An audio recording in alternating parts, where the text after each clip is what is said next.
في ظلال وعيون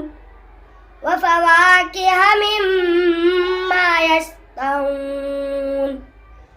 كلوا واشربوا هنيئا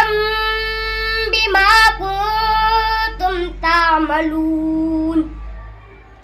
إنا كذلك نجزي المحسنين ويل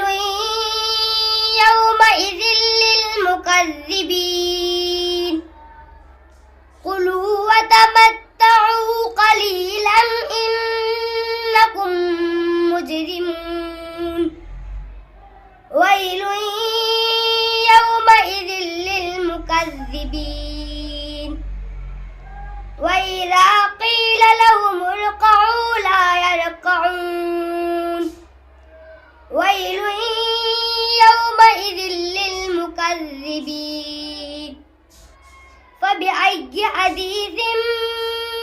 بعده يؤمنون صدق الله العظيم.